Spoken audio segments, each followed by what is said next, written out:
Fuck the Wolfman Jackson. You're watching WGS-TV.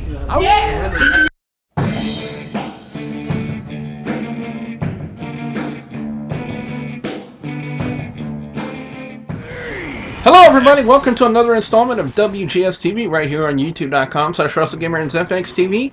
I'm Double B Billy Boudreaux, being joined by the host of Hardcore Wrestling Radio, which can be heard every Wednesday night on blogtalkradio.com/Hardcore Wrestling Radio. It's the illuminous one, the Shining Star, Rick Starr. Rick, how you doing tonight? I feel like I'm feeling the head with the chair. How you feeling, Billy? Well, I'm feeling just great. You know, the New Orleans Saints clobbered the Tampa Bay Buccaneers earlier today, 41-0. So that gets me in the mood to do a TLC review. And we open up this year's pay-per-view with the #1 contenders tag team tables match, which featured Rhodes Scholars with the awful mustache of Cody Rhodes taking on Sin Cara and Rey Mysterio. Very interesting match. It was, it kind of felt that, that Rhodes Scholars was going to get the push because, they had them win in the Fatal 4-Way. They were pushing him so much. They had him on, go on Miz TV and so on and so forth. Because it only felt right that Rhodes Scholars was going to be, get the win and get the push. But, man, the bumps they took in this match, Rick, including the finish. Sin Cara just went up at least 13, 14 feet backwards. From that finish, wouldn't you say? Yeah, he took a real bad bump on that one. I have to agree with you on that one. That was a hard bump. I'm going to go ahead and score this a 4 out of 5, Rick. It was a very entertaining and a great way to open up TLC. What are your thoughts? Absolutely, I have to agree with you. I've been a Rhodes Scholars fan, and I really wanted them to win this match, and the way they won this match was a great fashion, so yeah, absolutely 4 out of 5 for me. The United States title was on the line in the next match as saw Antonio Cesaro defend against R-Truth. This was an okay match, but the length of it, was called into question until we found out the reason why. On R-Truth's Twitter, he released a photo of his knee, and guys, me and Rick can attest to it. It is a nasty, nasty sight, Rick, right? Oh, yeah. The thing, it looks like the gash is open by at least, I'd say, about a good quarter to maybe even a half of an inch, wide and across his knee, at least all the way, from his whole kneecap all the way. And how deep?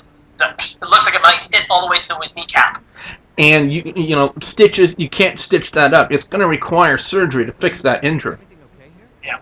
So R-Truth's going to be gone for a while, so it kind of makes sense now as to why the matchup was so short. We're still trying to figure out at what point in the match he suffers that terrible, terrible gash on his knee, but nonetheless, it still gets a 3.5 out of 5 from me for this one. A lot of people maybe called into question maybe R-Truth was set to win it tonight, and possibly Cesaro recognized the fact that R-Truth was injured and just needed to get the match finished and over with so R-Truth can get the medical help. Wouldn't you think, Rick?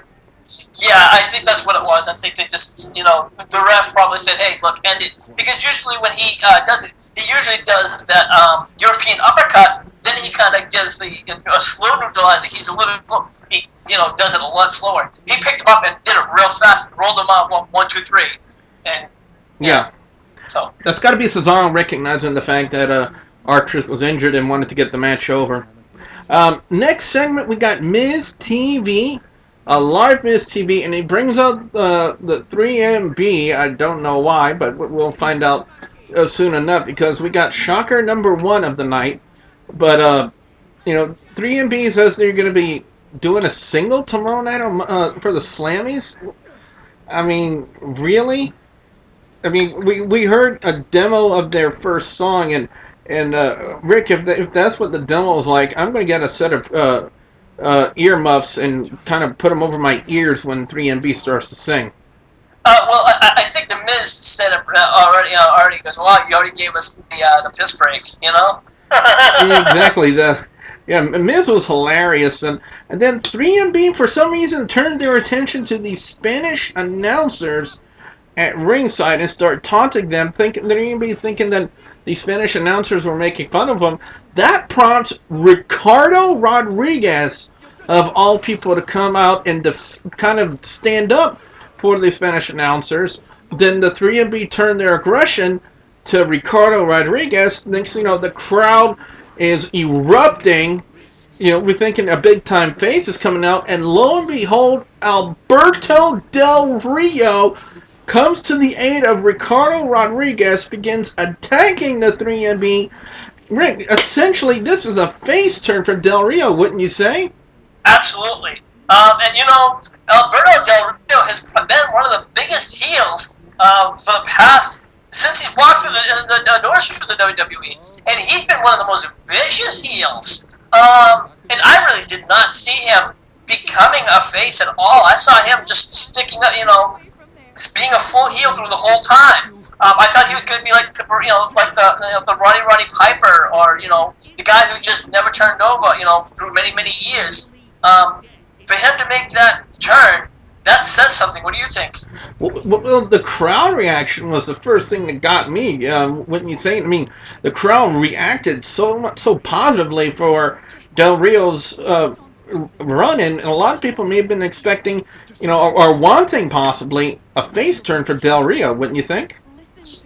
I think so. I think it's just whenever somebody makes a heel turn to a face turn, they get that instant push. But my question is, do you think Alberto Del Rio could do it for the long run? Or do you think it's just going to be a quick short run and then eventually jump over? My question, Well, I think a lot of us also had the same initial feelings and questions and reactions when Sheamus first turned face and whatnot. So, maybe it's only a matter of time. Like, some people can do it good both ways. Some people can only, be an effective face, and some people can only be an effective heel. Whether Del Rio can pull off being an effective face as well as he was as an effective heel is yet to be determined, because this is his initial turn on tonight's TLC. Speaking of that, 3MB had turned their aggression on Del Rio. They throw him into the ring, and Slater pushes down the Miz. Bad move, bad form on Heath Slater's part, because now that prompts the Miz to react and start attacking the 3MB, and next the ring is clear to the 3MB courtesy of Miz and Del Rio. 3MB then challenges Del Rio and Miz to find a partner and have an impromptu 6-man tag match later on tonight, and I must say, 4 out of 5 on this segment, Rick. I was very entertained, and the fact that we had one of the first shockers of the night, a face turn about Del Rio, it just adds more to it, wouldn't you think? Yeah, I will. Like I said, that was probably the shocker, one of the big shockers for me of the night, without question. Intercontinental title was on the line next. That saw the champion Kofi Kingston defend against Wade Barrett. A lot of people were coining this to be the real start of the Barrett barrage. A lot of people were thinking, Barrett was finally getting the push that he needed, the push back towards the Intercontinental title. Because I do remember at one point when they had a match for the Intercontinental title, and I believe it was when Barrett was with the Core, Rick, and they had that match with Barrett and Kingston, and I remember that being one of the best Intercontinental title matches I've ever seen on a Friday Night SmackDown. This one, not up to par as what they did on Friday Night SmackDown, but this was still very, very entertaining. It would go back and forth. The finish of the match came when Barrett tries to execute the bullhammer elbow. Kofi Kingston ducks and counters with the Trouble in Paradise, gets the 1-2-3. Kofi Kingston remains the Intercontinental Champion. Both guys look really strong in this match, Rick. I gotta go 4 out of 5 on this one as well. It was a good match. I noticed that Wade Barrett kind of was dominating the good portion of the match. I wouldn't say it was going back and forth. It was him dominating a good part, and he just couldn't get that win. Kofi kept on kicking out. He did, like you said, went for the bullhammer elbow, and then he did get Kofi got the finisher. And then all of a sudden he gets the 1-2-3, which for me I didn't like that. But that's just so I'm gonna take it down a notch. I'm gonna take it a 3 out of 5. Still a good match overall. The first ever 6-man tables, ladders, and chairs match happened next. Well, before that, we actually had a promo by CM Punk and Paul Heyman. They were up in their own little skybox, and we kind of noticed that we're starting to get more of a sense of Punk versus Rock at the Royal Rumble. For those of you who remember, and those Rock fans, I'm not going to say anything more bad about the Rock fans. I'll say more bad stuff about the Rock, but I won't say any bad stuff about the Rock fans. But fans remember the Boots to Asses t-shirt that the Rock was sporting when he was at doing this build-up for his match with John Cena. Well, CM Punk now has a little t-shirt of his own. Knees to Faces. Now, Rick, if that doesn't scream out start of rivalry between Punk and Rock, I don't know what does. I saw that and I loved it. I'm like, oh, that's just awesome. Because, Rock had the Boots to Asses, and he did that because that's when he was starting up his Twitter page. And, of course, he had to hashtag everything. Hashtag Boots to Asses. Hashtag, And, Punk is really not like that. Of course, Punk, again, is just doing this just a jab at The Rock. Mm-hmm. And, of course, we saw the promo, the Royal Rumble promo, of course, with who? The Rock. Who we've not seen all year? The Rock. But go ahead. Yeah. Well, anyway, by far, the 6-man tables, ladders, and chairs match that happened between The Shield and Ryback and Team Hell No, by far to me, was match of the night. I mean, honestly, if they would have put this as main event and finished with this match as the last match of the card, I wouldn't have not been upset because this match was by far the best match of the night, entertainment-wise. I mean, thoroughly entertained, and I'm actually impressed with the Shield, what they had to offer with Dean Ambrose, Seth Rollins, and robotic Roman Reigns. Oh, I have a famous cousin in the... that's why I am in the WWE. Show some freaking emotion, even though emotions are foreign to a robot like me, Roman Reigns. You kind of get what I'm saying there, Rick, right? Yeah. But anyway, this was a great match. A lot of great spots. I can't really particularly pick one spot to talk about other than the fact when they had set up Ryback on the table and all the way by the ring entrance, and Seth Rollins was about halfway up a ladder. Roman Reigns and Dean Ambrose went back to the ring, I guess, to take care of Daniel Bryan. And Ryback gets up. Rollins notices that, tries to go up the ladder. Ryback chases him up the ladder, and then grabs him and, like a paperweight, flings him off the ladder into at least 2 to 3 tables. And notice the back of Rollins' head knocks one of the tables that was stacked up off. And if he ain't got a concussion, I'm going to be surprised out of that one, Rick. Yeah, that was a hard bump to take. But you know what? Even before that, there was a lot of other big spots. I think one of the biggest spots that I really liked is where they put the table up in the corner like a platform. The double superplex. Say again? The double superplex. Double superplex. I love that. I'm like, wow. And you know what? You could even hear the fans just chanting, this is awesome. They were really getting into this match. They were really, and I think a lot of people were going to be like, okay, this match is just going to suck. And a lot of people were really, but they were really getting behind this match. Just, this was a 5 out of 5. This is a 5-star match. Oh, definitely. What about Ryback's double suplex on Ambrose and Rollins onto the ladder? Yeah, it was, absolutely. And I get, you know what I mean? It was in the fact, the way that who won and how. And how they did it was, the finish of the match came with, of course, a top rope powerbomb courtesy of Roman Reigns through a table to Daniel Bryan, and the Shield gets the win. Like Rick said, 5 out of 5, and this was, again, by far one of the most entertaining matches of the night. It gets a 5 out of 5 from yours truly and the Shining Star Rick Starr.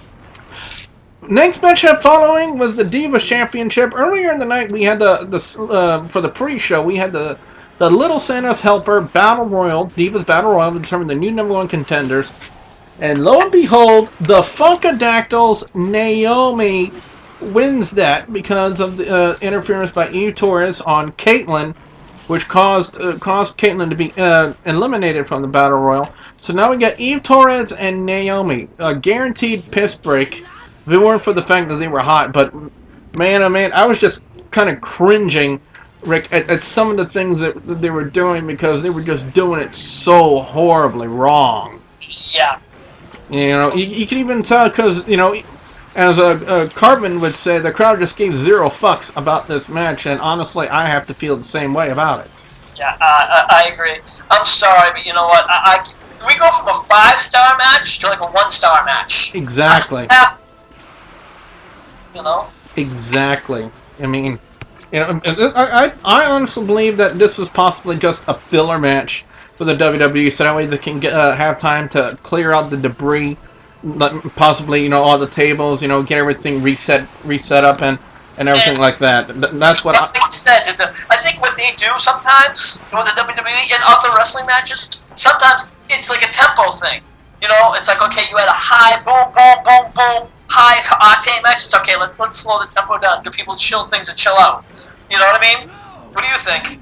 Yeah. In a sense, yeah, it could be a, you know, because, you know, it's like a back and forth ride on a roller coaster in a sense. You know, you have your ups and you have your downs. You definitely had your ups with the Shield and Ryback and Team Hell No, and you definitely just had your down with Eve Torres and Naomi. But then the very next match, it goes right back up, and that's the chairs match for the World Heavyweight Championship, which saw the Big Show defend against Sheamus. I mean, we saw some very innovative uses of a chair in this match, Rick. Wouldn't you agree?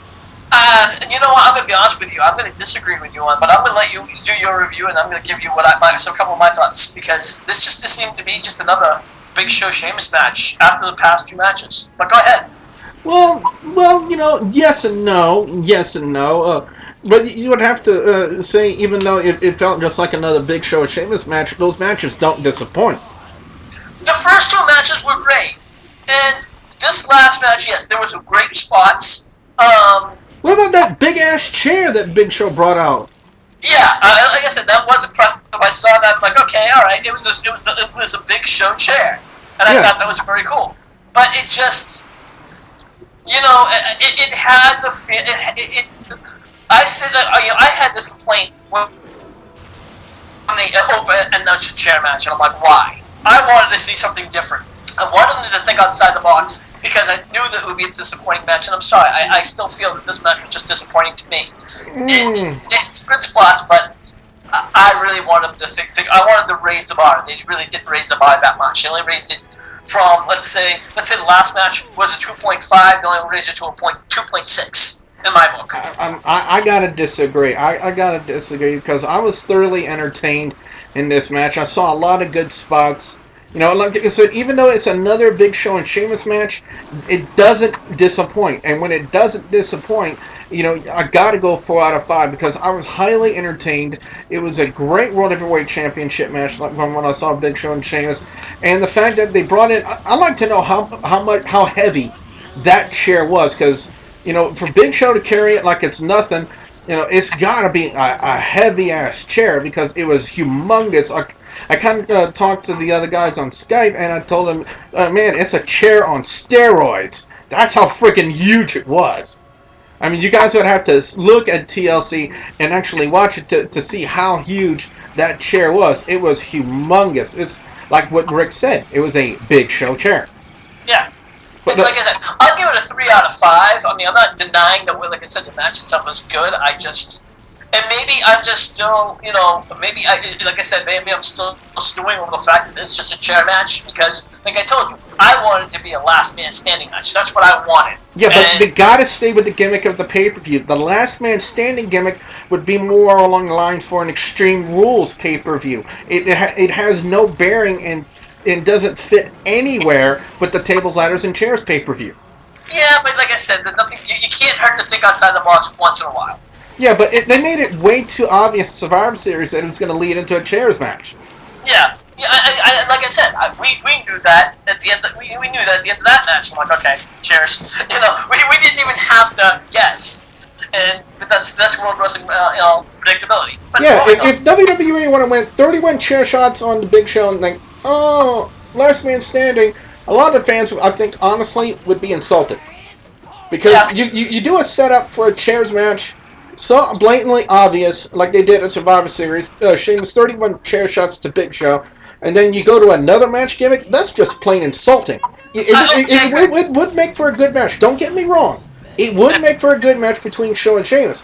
But it would be also insulting to the wrestling fans that you build for an obvious start of a build for a chairs match gimmick, and you go completely in the opposite direction.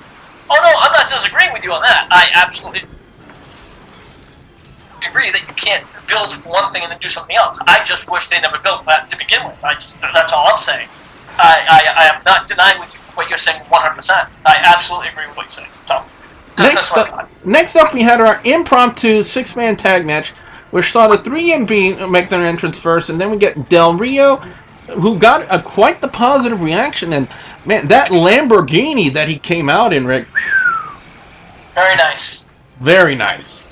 And The Miz, and we're all getting to thinking, oh, it's going to be Zack Ryder, it's going to be his partner. I mean, they're in Brooklyn, they're in New York, and then we get to thinking, hold on, Brooklyn. She's worth it. Brooklyn Brawler. Makes perfect sense. Steve Lombardi wants to make a comeback in the ring. And, well, at least, I will say this, Rick, at least he updated his wardrobe, wouldn't you think? Yeah, I thought he was going to come out in the old white New York New York shirt, you know. But no, he came out black and stuff, and he had the hat. Brooklyn Nets, yeah. I believe. The Brooklyn Nets. Or was it? Okay, I didn't really pay attention. I just knew they had a black shirt. That's just me. Sorry. But this was so far it was an okay match. Think about this, guys and gals. Brooklyn Brawler next to the main event of a pay-per-view. Think about that. And he got the win too.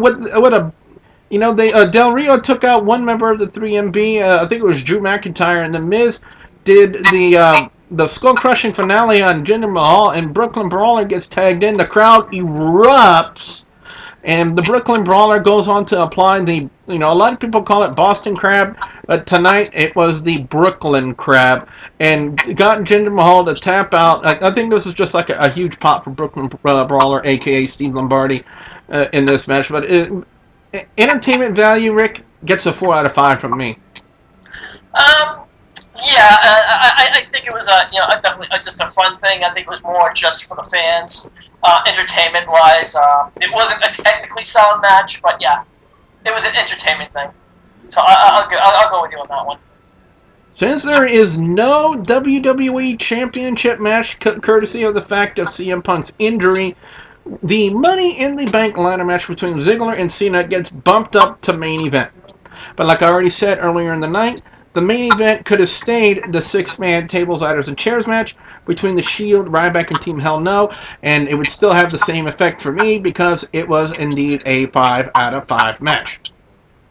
Now, with Ziggler and Cena, this was also I'm going to call it a 4.5 out of 5 in this one, and here's why. Don't get me wrong, this matchup was really good. Ziggler and Cena looked incredibly strong.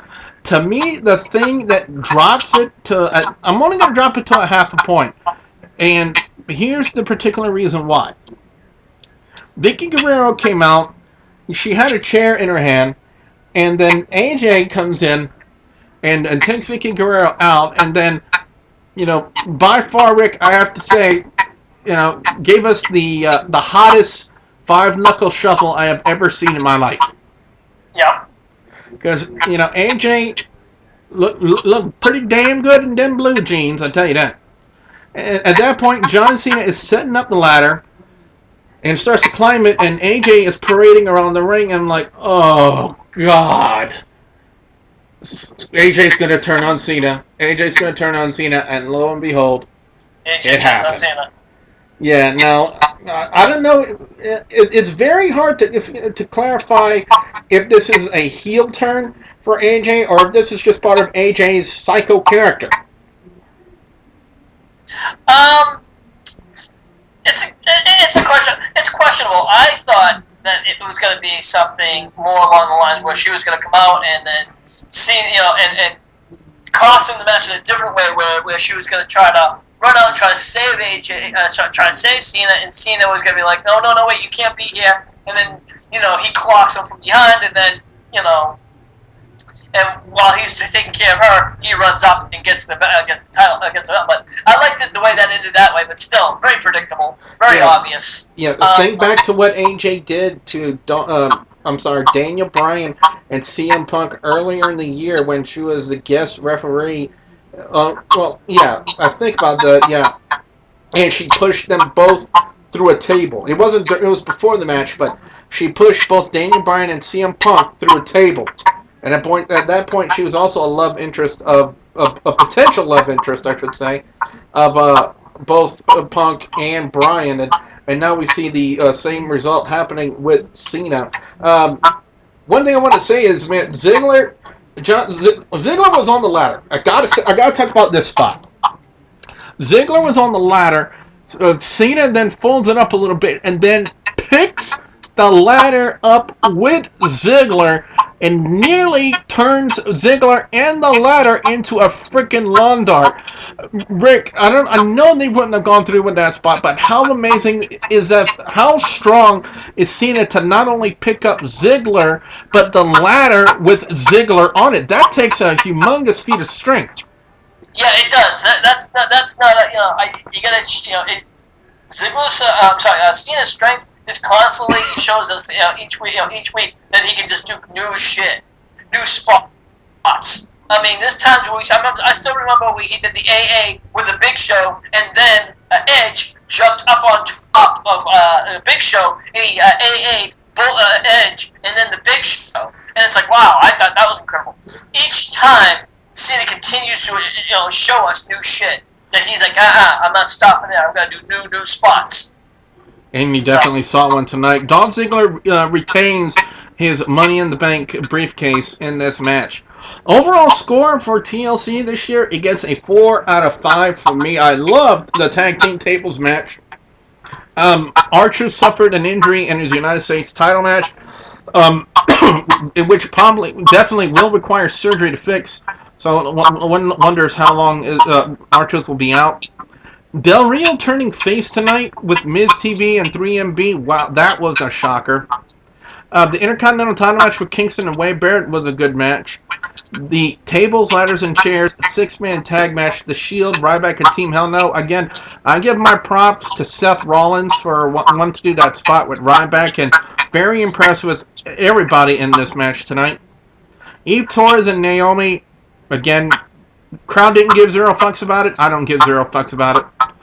Big Show and Sheamus, I thought was a good match, even though I'm probably sure Rick will disagree with that on a couple of notes. These impromptu 6-man tag, the return of the Brooklyn Brawler, very entertaining. And, of course, with AJ's turn on Cena, is she heel or is it still possibly part of her psycho gimmick? Possibly, and maybe we'll get more get answers to our questions tomorrow night on Raw. But for now, tonight, Rick, overall, it gets a 4 out of 5 from me. What are your overall score and thoughts? I would say I'd give it a 4 out of 5. I was gonna get picky and say 3.5. I'll go with 4. Like I said, the only real complaints I have is, of course, that Diva match, the Show and Sheamus match. Like I said, it wasn't a bad match. It just wasn't. I didn't see anything really new aside from a few cherished spots. That's just my complaint. Call it what you will. Another thing that I really would have liked to have seen, I would have liked to see, maybe like a title change, especially with Wade Barrett. I think Wade Barrett's, but again. The matches themselves were very entertaining. They were watchable. It was decent. So, yeah, I'll give it 4 out of 5. So what we want to know now from you guys out there, the viewers and subscribers, your thoughts on tables, ladders, and chairs, the pay-per-view this year. Be sure you put your comments in the comment section below. Don't forget to like and favorite this video. And don't forget to check out Rick Starr this Wednesday night on Hardcore Wrestling Radio, who might possibly have a guest from GCW in the form of The Rocket. Yeah. And also, we will have Nick Bondage there as well, the DVD champion. He will be there tonight, Wednesday night as well. Possibly with comments about the tables, ladders, and chairs pay-per-view. So again, that's Wednesday night, 10 p.m. Central Time, blogtalkradio.com/hardcore wrestling radio. Be sure you guys call in and light it up with Rick Starr and everybody. And also, don't forget to please subscribe to youtube.com/WrestlingGamer and youtube.com/ZFXTV Network. So for the Shining Star Rick Starr, I'm Double D Billy Boudreaux saying, have I got wood?